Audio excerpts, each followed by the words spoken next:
Shalom, everybody. Rabbi E here with a short Torah thought sponsored by MEOR, Washington, D.C. MEORDC.com is our website. Have a look and learn about the programs we offer, including the Maimonides Jewish Leaders Fellowship, each semester on the campus of GW University. Are you awake? Are you awake? I don't mean whether you had coffee or not, but are you awake in a deeper sense? That's my question. What am I talking about? Here goes. Yesterday was Rosh Chodesh Elul, the first day of the Hebrew month of Elul. Now, from the first day of Elul till Yom Kippur is 40 days, a 40-day period. And that is one spiritual unit.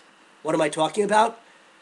Moshe Rabbeinu, our great leader, went up to Mount Sinai a long time ago, yesterday, on Rosh Chodesh Elul, to receive the second tablets of the Ten Commandments. The first tablets had been broken after the sin of the golden calf. Moshe then prayed for 40 days that Hashem should have mercy on the Jewish people, and then he went up, Hashem relented from his anger at the golden calf, and then Moses went up to Mount Sinai for a third 40-day period. First 40-day period, he got the first tablets. Second 40-day period, he prayed and gave supplications to Hashem.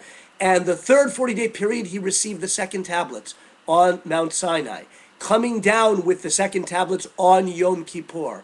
And our sages explain that these 40 days, from Rosh Chodesh Elul, yesterday, till Yom Kippur, are Yemei Ratzon V'Rachamim, special days of divine favor and forgiveness, built into the fabric of creation since the time in the Torah, built into the fabric of creation. These are days when we have an ability to come closer to Hashem, when the gateways to approach Him and to come close to Him are more open, and there's more facility in doing that than any other time of the year. Days of divine favor and mercy.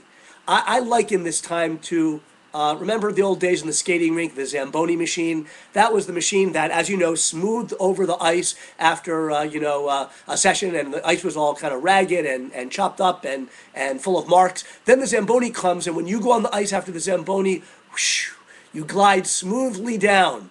A little bit of effort on post-Zamboni ice, woo, you go all the way down the rink. It yields way more velocity and distance than any other time of the rink. That's the analogy. God accepts our repentance, our desire to turn back to Him, come closer to Him, reconnect with ourselves, with our neshama, with our soul, with the Torah. You can do that any time of the year if you're sincere.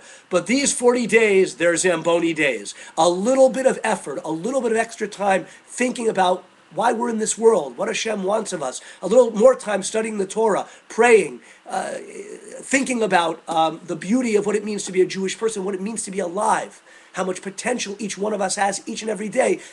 That will go further in these 40 days. You'll achieve more on a spiritual level than any other time of the year. They're days of divine favor and compassion. Now you could say, well, where do I start? What do I do? Well, we're going to stand in front of Hashem in judgment on Rosh Hashanah. It's a day of judgment.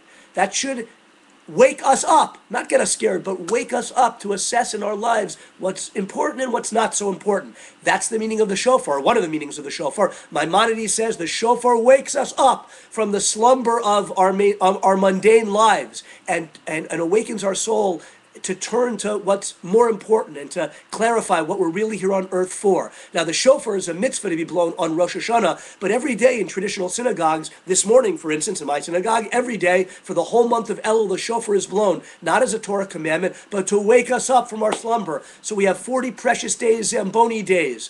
Think about returning closer to our Judaism, to the commandments, each one a beautiful connector between us and God. Think more about the prayers. Every day also Psalm 27 is read at the end of Shul. That's a beautiful psalm. It speaks about the individual person's ability to grow close to Hashem. I encourage you to check it out and use these Zamboni days to glide further and further along a path of spiritual growth. Shabbat Shalom.